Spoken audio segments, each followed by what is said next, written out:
വള്ളലാർ ശ്രീ രാമലിംഗ സ്വാമികളുടെ അരുൾപ്പെരും ജ്യോതിയിലെ അടുത്ത ഒരു അകവലിലേക്ക് നാം പ്രവേശിക്കുന്നു. വേദാഗമങ്ങളിൻ വിളയുകൾക്ക് എല്ലാം ആധാരമാം സഭൈ അരുൾപ്പെരും ജ്യോതി. വേദാന്ത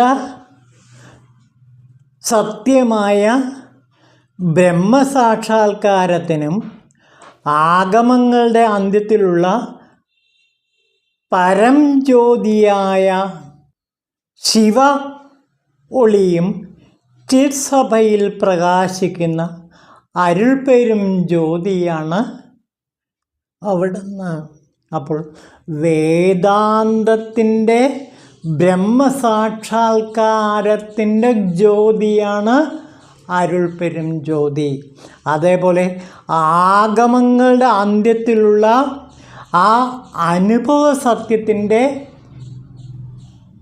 തിരുവൊളിയാണ് അരുൾപ്പെരും ജ്യോതി.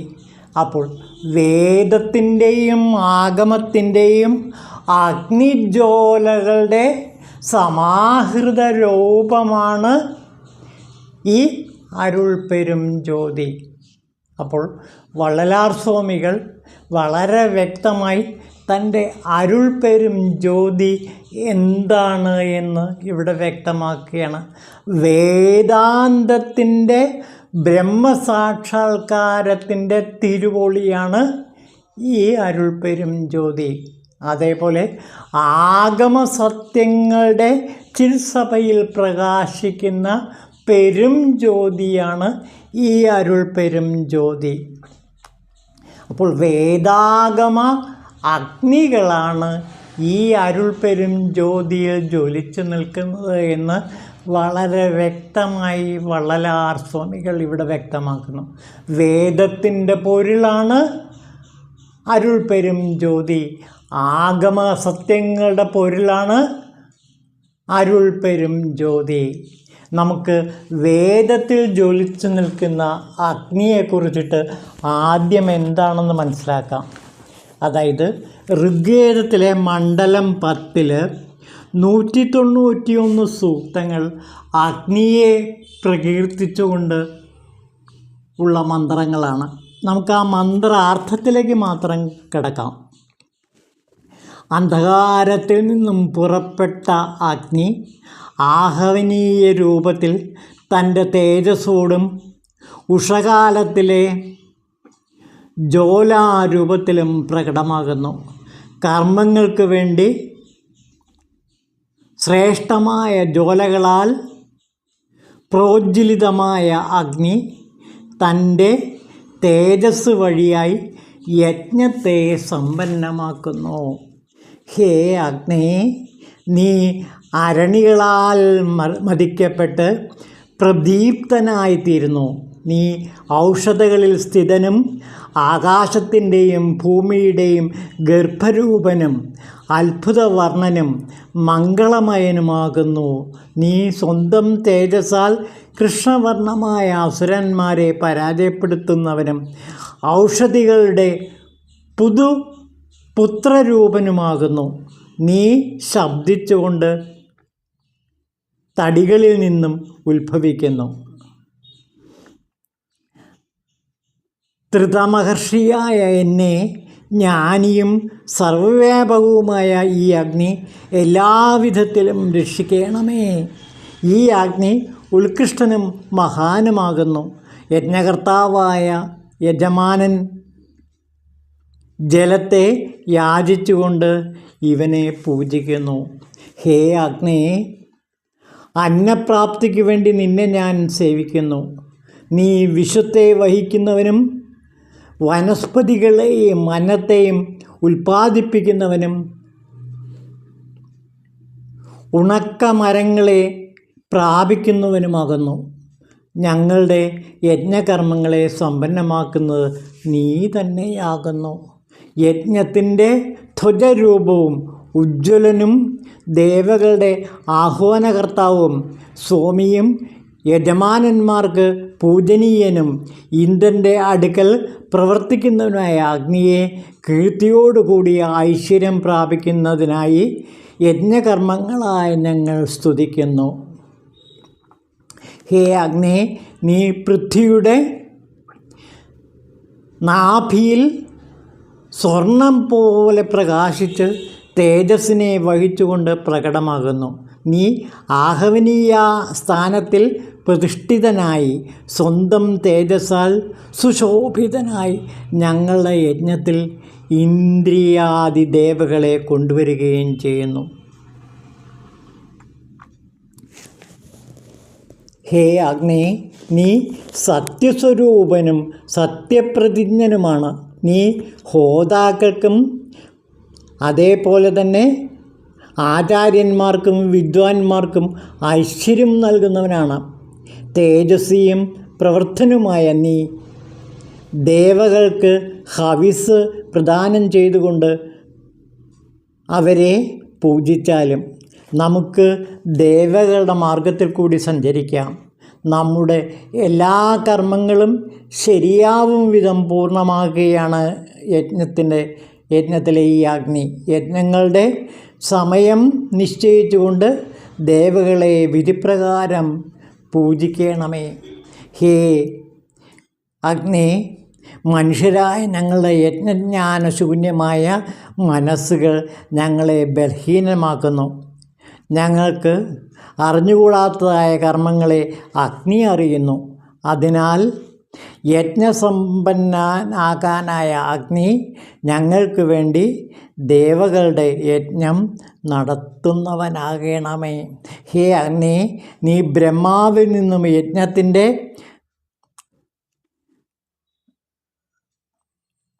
ധ്വജരൂപത്തിൽ ജനിച്ച് നീ എനിക്ക് ദാസന്മാരായും ഭൂമിയും ഐശ്വര്യവും പ്രദാനം ചെയ്യുന്നവനുമായിരിക്കുന്നു.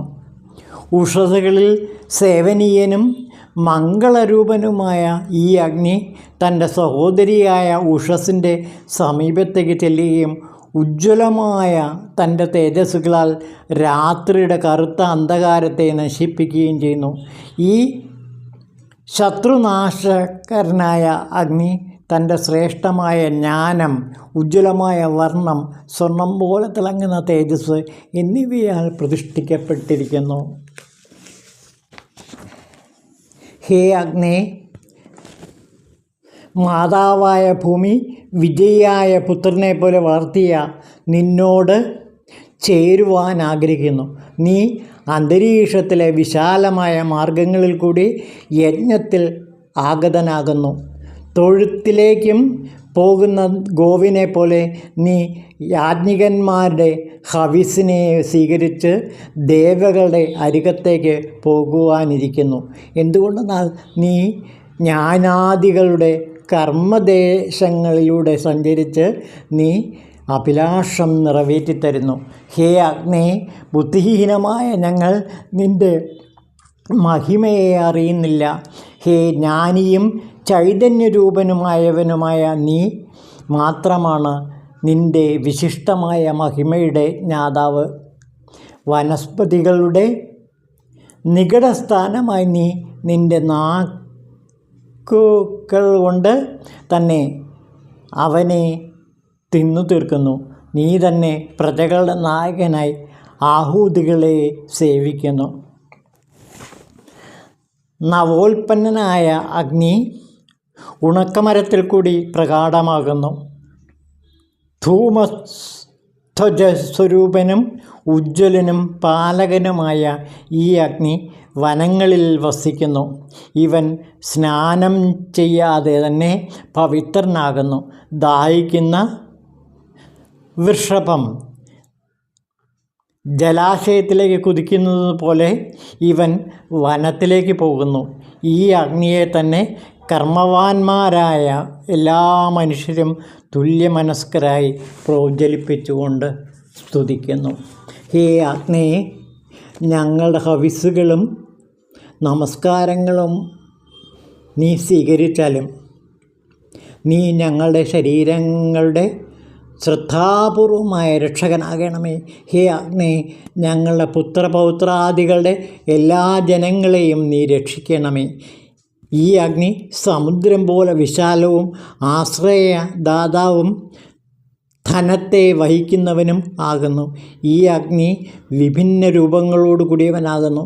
ഇദ്ദേഹം നമ്മുടെ ഹൃദയത്തിൻ്റെ അഭിലാഷങ്ങളെ അറിയുകയും അന്തരീക്ഷത്തിൽ നിന്നും മേഘങ്ങളെ വർഷിപ്പിക്കുകയും ചെയ്യുന്നു. ഇവന് തുല്യത വഹിക്കുവാൻ ആർക്കും സാധ്യമല്ല. ഹേ അഗ്നി, മേഘസ്ഥിതമായ വിസ്തൃത രൂപത്തിൽ നീ വന്നാലും. അഗ്നി സർവജ്ഞാനിയും നിത്യനുമാകുന്നു. ഇവൻ ഭഗ്നീരൂപിണികളായ തൻ്റെ സപ്തജ്വാലകളെ യജ്ഞം വഴിയായി എല്ലാ വസ്തുക്കളാലും ദർശിക്കുന്നതിനായി വളർത്തുന്നു. ഈ ജ്വാലകളെ പ്രാചീനമായ അഗ്നി ആകാശത്തിൻ്റെ മധ്യപ്രതിയായി പ്രതിഷ്ഠിച്ചു. യജമാനൻ ഈ അഗ്നിയെ എപ്പോഴും ഇഷ്ടപ്പെട്ടിരുന്നു. വർഷരൂപമായ ധനം നൽകിയ ഈ അഗ്നി എല്ലാവരെയും രക്ഷിച്ചുകൊണ്ടേയിരിക്കുന്നു. ജ്ഞാനികൾ 7 ഭയങ്കരങ്ങളായ പാപങ്ങളെപ്പറ്റി പറഞ്ഞിരിക്കുന്നു. ഈ 7 പാപകർമ്മങ്ങൾ ഏതെങ്കിലും ഒന്ന് ചെയ്താൽ പോലും അവൻ പാപിയാണ്. ഈ എല്ലാ പാപങ്ങളിൽ നിന്നും അഗ്നിദേവ ഞങ്ങളെ രക്ഷിക്കണമേ. സൃഷ്ടിക്ക് മുമ്പ് ഈ അഗ്നി അവ്യക്തനായിരുന്നു. ഇപ്പോൾ സൃഷ്ടിരചനയ്ക്ക് ശേഷം വ്യക്തനായിരിക്കുന്നു. അതിനാൽ അവൻ നമ്മളെക്കാൾ പൂർവജന്മം ഉള്ളവനായി അവൻ പരമധാമത്തിൽ ആശ്രിതനും സൂര്യമണ്ഡലത്തിൽ സ്ഥിതി ചെയ്യുന്നവനും യജ്ഞവേദിയിൽ നേരത്തെ സ്ഥാനം പിടിക്കുന്നവനുമാകുന്നു. അവൻ സ്വയം വൃഷഭവും സ്വയം ധേനുവുമാകുന്നു. അതായത് അവന് യാതൊരു ലിംഗഭേദവുമില്ല. ഇങ്ങനെ അഗ്നിയുടെ മഹാതേജസ്സിനെ കുറിച്ചിട്ട് ഋഗ്വേദത്തിൽ ഒരുപാട് വർണ്ണനകളുണ്ട്. ഏതാണ്ട് 191 സൂക്തങ്ങളിലായിട്ടാണ് ഈ അഗ്നിദേവനെ പ്രകീർത്തിക്കുന്നത്. അഗ്നിയുടെ മഹനീയമായ ആത്മീയ സവിശേഷതകളെ ഋഗ്വേദം സൂചിപ്പിക്കുന്നുണ്ട്. ആത്മീയതയെ മാത്രമല്ല, ഭൗതികവും ആത്മീയതയുമായ എല്ലാ മഹത്വങ്ങളെയും ആവാഹിച്ച അഗ്നിദേവനെയാണ് നാം ഋഗ്വേദത്തിൽ കാണുന്നത്. ആ അഗ്നിയുടെ സാരസംഗ്രഹമാണ് അരുൾപ്പെരും ജ്യോതി. അപ്പോൾ ഇത് ശരിക്കും ഒരു തരത്തിലുള്ള അഗ്നിപൂജ കൂടിയാണെന്ന് ഓർക്കുക. വേദങ്ങളിൽ എപ്രകാരമാണോ അഗ്നിയെ മഹാദേവനായ ശിവനായി കരുതുന്നത്, ഏതാണ്ട് അതിന് സമശേഷമായ രീതിയിൽ തന്നെ അഗ്നിയുടെ എല്ലാ മഹത്വങ്ങളെയും ഉൾക്കൊണ്ടവനാണ് അരുൾപ്പെരും ജ്യോതി. അപ്പോൾ അരുൾപ്പെരും ജ്യോതിയുടെ മൂലമെന്ന് പറയുന്നത് ഋഗ്വേദ സൂക്തങ്ങളാണ് എന്ന് മനസ്സിലാക്കുക. ഋഗ്വേദത്തിൽ അഗ്നിദേവനെ സ്തുതിക്കുന്ന 191 സൂക്തങ്ങളുടെ ആകത്തുകയാണ് ഈ അരുൾപ്പെരും ജ്യോതി.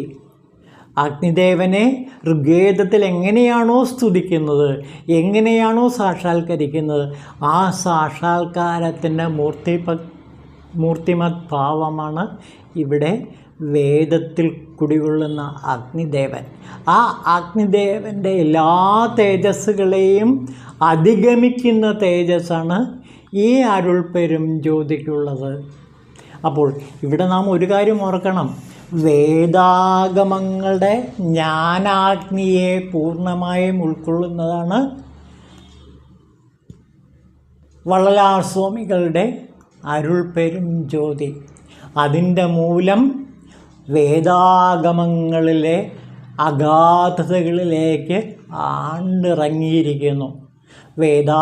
ഇനി ആഗമം നോക്കൂ.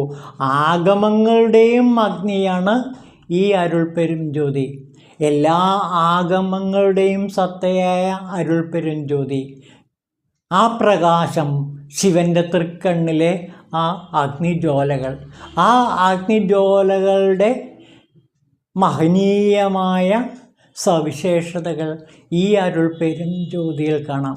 അപ്പോൾ ഇവിടെ പറഞ്ഞു വരുന്നത് വേദങ്ങളുടെയും ആഗമങ്ങളുടെയും സംഗമസ്ഥാനമാണ് അരുൾപെരും ജ്യോതി. വേദത്തിനപ്പുറമുള്ള അഗ്നി ശക്തിയെ, ആഗമങ്ങൾക്കപ്പുറമുള്ള അഗ്നിശക്തിയെ സമന്വയിപ്പിക്കുന്നതാണ് വള്ളലാർ അരുൾപെരും ജ്യോതി. അപ്പോൾ ഒന്ന് ആലോചിച്ച് നോക്കൂ, ഭാരതത്തിൽ ഇന്നോളമുണ്ടായ സകല വിജ്ഞാനങ്ങളുടെയും അതേപോലെ തന്നെ ആത്മീയ ദർശനങ്ങളുടെയും എല്ലാം തന്നെ കാച്ചിക്കുറുക്കിയ എടുത്ത വെണ്ണയാണ് ഈ അരുൾപെരും ജ്യോതി. കൈവല്യ നവനീതമാണത്. ഈ കൈവല്യ നവനീതത്തെ സ്വന്തമാക്കാൻ ആർക്കാണോ കഴിയുക അവർ സന്മാർഗിയായിത്തീരും, ശിവയോഗിയായിത്തീരും, ശിവസായുജ്യം നേടി ശിവലോകത്തിൽ എത്തിച്ചേരുകയും ചെയ്യും. ഇതാണ് ആഗമരഹസ്യം, ദേവരഹസ്യം, ഇതാണ് വേദരഹസ്യം. അപ്പോൾ വേദരഹസ്യങ്ങളെയും ആഗമരഹസ്യങ്ങളെയും 96 തത്വങ്ങളെയും എങ്ങനെ അതിൻ്റെ മൂലസ്ഥാനമായി ബ്രഹ്മാഗ്നിയിൽ എങ്ങനെ ലയിപ്പിക്കാൻ കഴിയുമെന്ന് വള്ളലാർ സ്വാമികൾ നമുക്ക് പറഞ്ഞു തരുന്നു. മനുഷ്യ ശരീരത്തെ നിർമ്മിച്ചിരിക്കുന്ന 96 തത്വങ്ങളും അതിൻ്റെ മൂലസ്ഥാനമായ ഈ ശിവാഗ്നി തേജസ്സിൽ ഉൾക്കൊള്ളുന്നു. ഇതാണ് വേദരഹസ്യം, ഇതാണ് ആഗമരഹസ്യം. അപ്പോൾ വേദാഗമങ്ങളുടെ സംഗമാഗ്നിയാണ് ഇവിടുത്തെ അരുൾപെരും ജ്യോതി. അതിൻ്റെ മൂലം വേദത്തിൽ ആണ്ടിറങ്ങിയിരിക്കുന്നു. ഋഗ്വേദത്തിലും അഥർവവേദത്തിലും യജുർവേദത്തിലും സാമവേദത്തിലുമുള്ള ആ അഗ്നിയുടെ തീക്ഷ്ണമായ ജ്ഞാന അഗ്നിയെയാണ് ഇവിടെ വള്ളലാർ തൻ്റെ അരുൾപെരും ജ്യോതിയിൽ ആവാഹിക്കുന്നത്. അതുപോലെ ആഗമങ്ങളുടെ അഗ്നിരഹസ്യമാണ് വള്ളലാർ ഈ അരുൾപെരും ജ്യോതിയിൽ സമ്മേളിപ്പിക്കുന്നത്. അപ്പോൾ വേദാഗമങ്ങളുടെ ത്രിവേണി സംഗമമാണ് ഇവിടെ നാം കാണുന്ന ഈ അരുൾപെരും ജ്യോതി. അരുൾപെരും ജ്യോതി, അരുൾപെരും ജ്യോതി, അരുൾപെരും ജ്യോതി, അരുൾപെരും ജ്യോതി.